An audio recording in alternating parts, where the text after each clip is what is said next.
Is your Mi-24 sight wobbly? Well, what feels like 2 days ago for me. Someday, ED might add the sync mode, where the pipper will have gyro sight logic applied. This will mean that if you can follow a moving target well enough, it will automatically calculate lead. Maybe in 2 weeks, maybe in 2 weeks, 2 weeks, 2 weeks. ED played a great prank on me when, after having the Mi-24P out for literal years, I spent a month making a CCIP video, and just a little later, ED is like, was feeling cute and modeled the sync mode. Now you can get CCIP for moving targets. Have fun. Okay, maybe it turned out to be nearly 2 months after I released my CCIP video, but wait, what if my CCIP video inspired them to? No. Okay, so first off, I do not know how it started, but for some reason, part of many people's startup procedures since release has been to move the async switch to sync, which did absolutely nothing before the patch that added the sync mode. But it probably felt good anyways, because you need to flip the man switch below it to auto to get true CCIP. And how can we not be amused by flipping switches in a Soviet study module? So, basically, the majority of the time, leave the switch alone. If the target isn't moving, async is where it should be. But now that we do have sync mode modeled, what it's basically doing is applying gyro sight logic. There was already a very slight gyro sight logic in the normal async mode, which is why I recommended to keep the gun sight on target for 1 to 2 seconds in my CCIP video. But since the gyro sight logic is fully unleashed here, like a gyro sight, the longer the range, the more wobbly the sight. So, just like if I had a lot of vodka or drunk the half alcohol winter coolant fluid for the gun, which would indeed make me very wobbly because I don't drink. So, here's how to use it. I'm going to explain a method A and a method B. Method A is how ED suggested we use it, and method B is how I suggest we use it. Method A. Put the sight on the moving target. After a couple seconds, the sight will drift to show needed lead. Then increase your turn to put the corrected sight on the target and fire.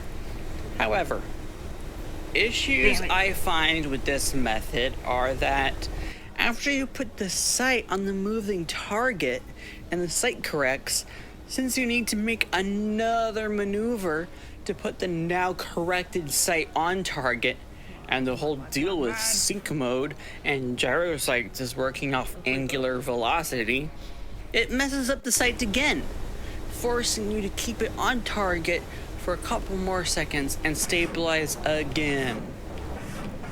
Method B. Here. Just guesstimate the lead a little bit.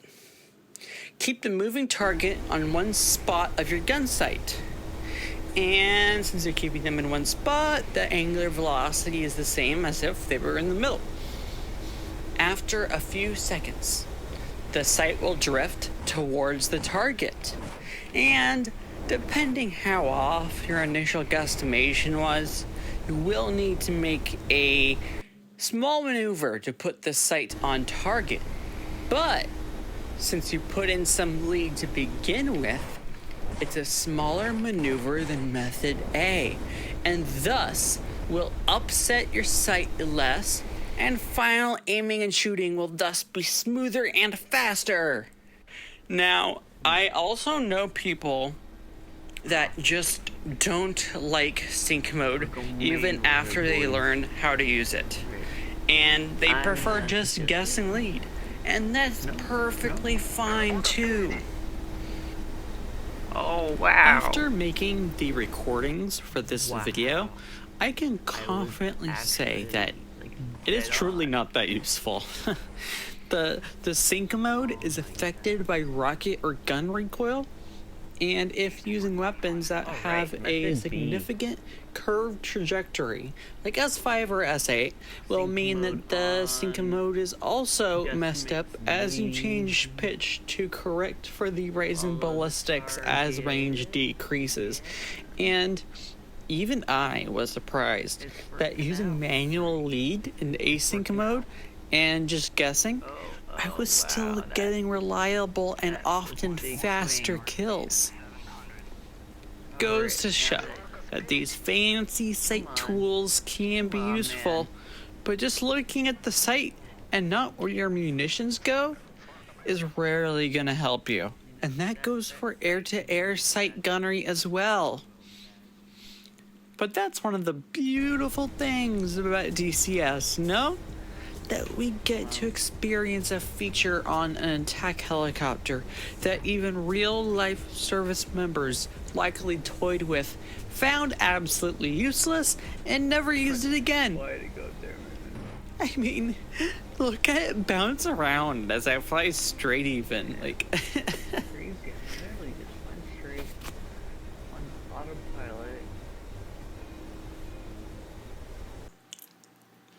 Also, while we're on CCIP, the most recent patch again changed the S-24 CCIP reticule.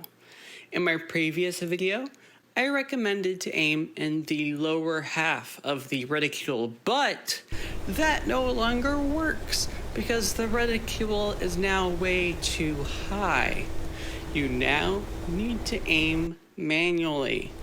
My favorite profile is around 280 to 300 kilometers per hour, around 350 meters altitude, firing at 2 to 2.2 kilometer pepper depression of around 1 degree and 45 minutes, or around the second hash mark down. You'll pretty much be flying level with the range constantly at 2 to 2.2 kilometers, and you just wait until the pepper covers the target. During slower phases of flight, your normal circle of action for the S-24 or your average hit area is gonna be like this. But remember that because it's so slow, it's heavily affected by your collective, changing the AOA of your helicopter. So just note, keep collective consistent if using the S-24. So, that's my CCIP update. I hope it helps those that have issues with this. See you next time. On. Put in my guesstimate my lead.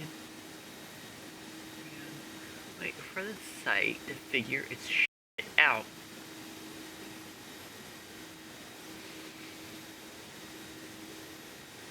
What the f are you doing, man? What the f are you doing? What the fuck is this site doing?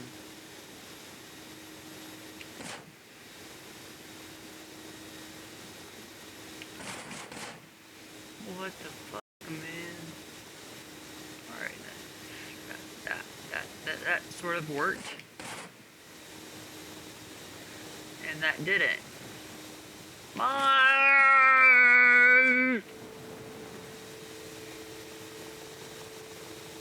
Did it die? Did it die? Did it die?